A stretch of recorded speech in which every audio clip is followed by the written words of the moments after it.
قرآن نے کہا وَأَنَّ الْمَسَاجِدَ لِلَّهِ فَلَا تَدْعُوا مَعَ اللَّهِ أَحَدًا، اے مسجد اللہ کے لیے، لہذا اللہ کے ساتھ کسی اور کی عبادت نہ کرو، اللہ کے ساتھ کسی اور کو نہ پکارو کا مطلب عبادت مت کرو۔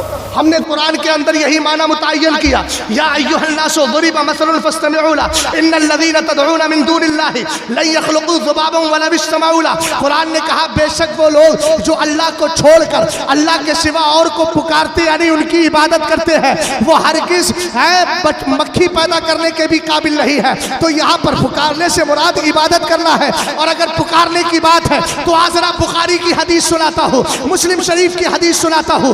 آقا کریم علیہ السلام نے خود ارشاد فرمایا، سرکار فرماتے ہیں اذا ضل احدکم شیئا واراد عونا وکان بارض لیس فیها انیس، سرکار فرماتے ہیں اگر تم میں سے کسی کی کوئی چیز غائب ہو جائے اور اس کو مدد کی ضرورت پڑ رہی ہے، اور ایسی جگہ میں ہے جہاں پر اس کا کوئی معاون نہیں ہے، کوئی مددگار نہیں ہے، کوئی سپورٹر نہیں ہے، کوئی اس کی ہیلپ کرنے والا نہیں ہے، تو اب بیچارہ کرے تو کرے کیا؟ یہاں پکارنے کی بات آ رہی ہے تو اس وہابی کو یہ جملہ سنا دینا، سرکار نے خود فرمایا فَلْيَقُلْ يَا عِبَادَ اللَّهِ أَعِينُونِي يَا عِبَادَ اللَّهِ أَعِينُونِي يَا عِبَادَ اللَّهِ أَعِينُونِي فَإِنَّ لِلَّهِ عِبَادًا لَا يَرَاهُمْ۔ سرکار نے فرمایا اگر کوئی آدمی اپنی چیز کھو دے، ایسی جگہ ہو جہاں مدد کرنے والا نہیں، کوئی جان پہچان والا نہیں، کوئی سپورٹ کرنے والا نہیں، سرکار نے فرمایا تو وہ اللہ پکارے۔ اب یہاں پر کہو کس کو پکارے؟ خدا کو نہیں، سرکار کہتے ہیں وہ یہ پکارے اے اللہ کے بندوں میری مدد کرو، اے اللہ کے بندوں میری مدد کرو، اے اللہ کے بندوں میری مدد کرو۔ سرکار فرماتے ہیں چونکہ اللہ کے کچھ ایسے بندے ہیں جو اس کو نظر نہیں آتے مگر اس کی مدد کے لیے وہ آ جایا کرتے ہیں۔ اب بتا، سرکار خود کہہ رہے ہیں یہ پکارو یا عباد اللہ یا عباد اللہ، تو کیا معاذ اللہ اس پہ بھی شرک کا فتویٰ لگائے گا؟ ادھر سے بولتا ضرور ہے مگر یہ ہمارے دیہاتی زبان میں کہتے ہیں عقل بیچ کے ککڑی کھالی ہے، اس لیے تو اس کا سر عقل سے خالی ہے، کچھ ملتا ہی نہیں ہے۔ سمجھ میں آئی بات آپ کے؟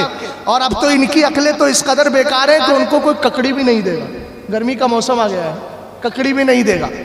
توجہ ہے نا؟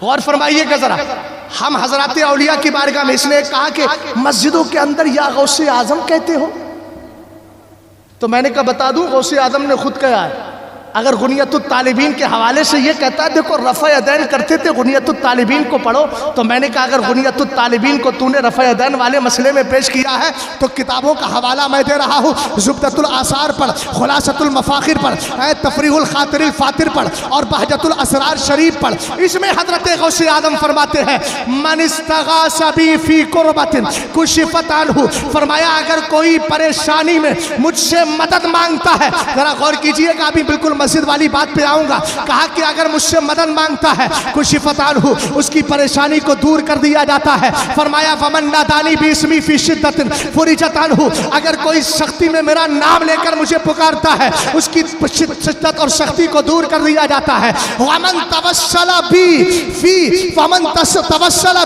حاجت قضیت لہ، فرمایا اگر کوئی کسی ضرورت میں میرا وسیلہ دیا کرتا ہے اس کی حاجت کو پورا کر دیا جاتا ہے۔ عام دم پر سرے مطلب، اب جملے پہ غور کیجئے گا، اس نے کہا تھا مسجدوں میں یا غوث اعظم نہ کہو، ہم نے کہا غوث اعظم فرما رہے ہیں وَمَنْ صَلَّى رَكَعَتَيْنِ يَقْرَأُ فِي كُلِّ رَكَعَةٍ بَعْدَ الْفَاتِحَةِ سُورَةَ الْإِخْلَاصِ 11 مرة وَيَذْكُرُنِي وَيَذْكُرُ ثُمَّ يُصَلِّي وَيُسَلِّمُ عَلَى رَسُولِ اللَّهِ وَيَذْكُرُنِي وَيَذْكُرُ حَاجَتَهُ فَتُقْضَى بِإِذْنِ اللَّهِ تبارک و تعالی۔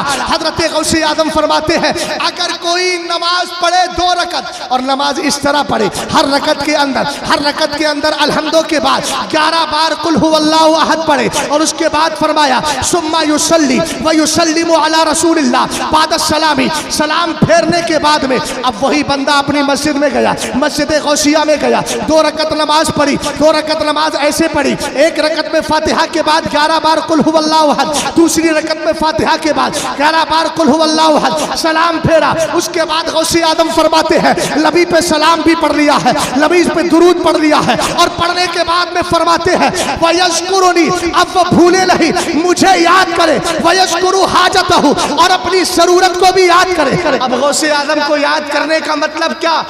مسجد میں نماز پڑھی، اسی مسجد میں کہا یا غوث۔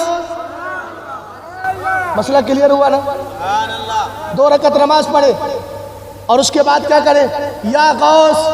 غوث آدم کو یاد کر رہا ہے۔ غوث آدم پھر کیا ہوگا؟ فرمایا فَإِنَّهَا تُقْضَى بِإِذْنِ اللَّهِ، ادھر مجھے پکارے گا نا، پکارے گا مجھے، رب کا حکم ہوگا، اس کی قدرت، اس کی حکمت اور اس کے فضل سے تیری ضرورت کو پورا کر دیا جائے۔